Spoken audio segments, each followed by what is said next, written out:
Indian army, Indian army, Indian army, Indian army,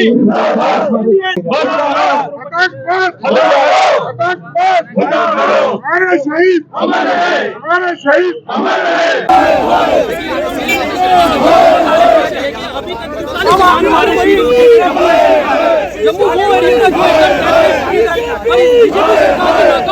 आज इस ढंग से जम्मू रीजन पूरा डिस्टर्ब होकर रह गया, जम्मू कश्मीर, और फौजियों की शहादत का सिलसिला जारी है और 5 बड़े अटैक यहाँ पे हो गए। हम फौजियों की शहादत जिस ढंग से यहाँ पे की गई है उन परिवार वालों के साथ सहानुभूति प्रकट करते हैं और हम समझते हैं कि यहाँ पे सिक्योरिटी ग्रिड को मजबूत करने की ज़रूरत यहाँ पे है। भाजपा जो बड़े दावे करती थी कि 370 तोड़ने के बाद आतंकवाद की कब्र तोड़ देंगे, और आज भी वो सिलसिला यहाँ पे जारी है।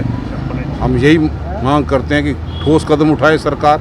हम सरकार के साथ खड़े हैं दहशतगर्दी को ख़त्म करने के लिए, लेकिन ऐसा वातावरण यहाँ पे बनाया जाए ताकि आम लोगों की जनजीवन कहीं भी प्रभावित ना हो पाए और दहशतगर्दी दस्तक ना दे पाए। लगातार ये आंकड़ा, चाहे रजौरी हो, रियासी हो, पीसफुल जो इलाका था, और मैं समझता हूँ आज के दिन पे फिर वो वक्त आ गया कि रात को स्लीपर बसेस नहीं चलेंगी। वो वक्त था कि जब जवाहर टनल के बाहर भी रात को कोई मूवमेंट नहीं होती थी, लेकिन हमने वो स्थिति में भी सुधार यहाँ पे लाया। आज चिंता का विषय है कि जिस ढंग से हमारे फौजियों की शहादत हो रही है, हम फौजियों के साथ खड़े हैं।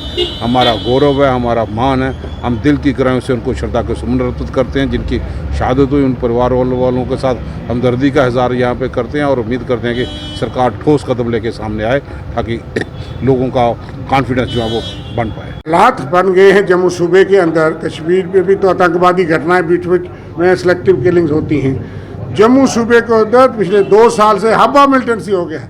रजौरी, पुंछ में, डोडा में, कठुआ में, जम्मू सांबा और आसपास के क्षेत्रों में, उधमपुर में, हर जगह आतंकवादी नजर आ रहे।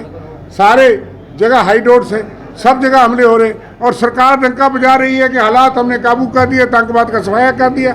44-42 से ज़्यादा जवान हमारे शहीद हो गए पिछले 2 साल के अंदर। जम्मू सूबा में लोगों को जान माल को खतरा है, टारगेटेड किलिंग चल रही है, अमरनाथ यात्रा चल रही है, उस पर खतरा है।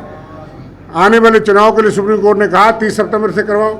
यकाजक हालात ख़राब हुए, पार्लियामेंट के इलेक्शन हुए, पुरअमन हुए, और एकदम ये घटनाएं कैसे होना शुरू हो गई हैं। वैसे तो लगातार 2 साल से घटनाएं हो रही हैं और उसमें हमारे जवान, सिक्योरिटी फोर्सेज और सिविलियन के लोग भी जख्मी और जो है वो शहीद हुए हैं। इसलिए क्या नीति है मोदी सरकार की, क्या नीति है यूटी एडमिनिस्ट्रेशन की? आतंकवाद से सिर्फ बयानबाजी से आतंकवाद काबू होगा? आपने नीचे जो विलेज डिफेंस कमेटीज थी, विलेज डिफेंस गार्ड से सेल्फ डिफेंस मैकेनिज्म था, विलेज डिफेंस मैकेनिज्म था, उसमें कई किस्म के सोर्स थे, कई किस्म के एसपीओस थे। आपने वो सब तहस नहस कर दिया 10 साल में, जिसकी वजह से आतंकवाद पनपा है। और अब एसपीओ यहाँ पे वारदात हुई, वहाँ से लिस्ट निकाल दी चुने हुए गाँव से, और उसमें सिलेक्टिव काम करते हैं।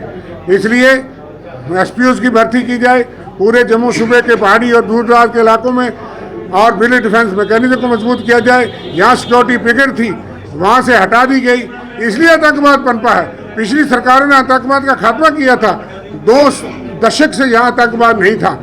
और आज हर रोज गतिविधियाँ हो रही हैं, तलाशी अभियान चल रहे हैं, आतंकवादी गांव-गांव देखे जा रहे हैं, और फिर भी ये दावे करते जा रहे हैं। इस सरकार को शर्म नहीं है, और इसलिए आतंकवाद पे काबू डालें।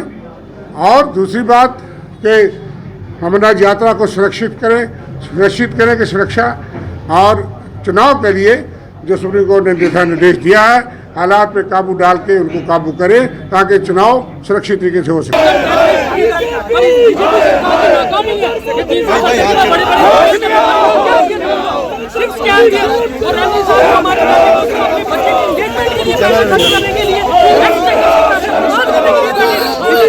आज इस ढंग से जम्मू रीजन पूरा डिस्टर्ब होकर रह गया, जम्मू कश्मीर, और फौजियों की शहादत का सिलसिला जारी है और 5 बड़े अटैक यहाँ पे हो गए।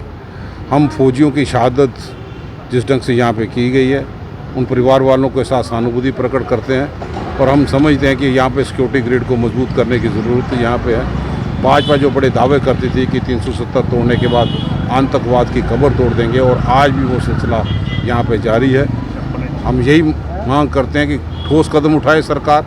हम सरकार के साथ खड़े हैं दहशतगर्दी को ख़त्म करने के लिए, लेकिन ऐसा वातावरण यहाँ पे बनाया जाए ताकि आम लोगों की जनजीवन कहीं पे भी प्रभावित ना हो पाए और दहशतगर्दी दस्तक ना दे पाए। लगातार ये आंकड़ा चाहे रजौरी हो, रियासी हो, पीसफुल जो इलाका था, और मैं समझता हूँ आज के दिन पे फिर वो वक्त आ गया कि रात को स्लीपर बसेस नहीं चलेंगी। वो वक्त था कि जब जवाहर टनल के बाहर भी रात को कोई मूवमेंट नहीं होती थी, लेकिन हमने वो स्थिति में भी सुधार यहाँ पे लाया। आज चिंता का विषय है कि जिस ढंग से हमारे फौजियों की शहादत हो रही है, हम फौजियों के साथ खड़े हैं। हमारा गौरव है, हमारा मान है। हम दिल की गहराइयों से उनको श्रद्धा के सुमन अर्पित करते हैं। जिनकी शहादत हुई उन परिवार वालों के साथ हमदर्दी का इज़हार यहाँ पे करते हैं और उम्मीद करते हैं कि सरकार ठोस कदम लेके सामने आए ताकि लोगों का कॉन्फिडेंस जो है वो बन पाए।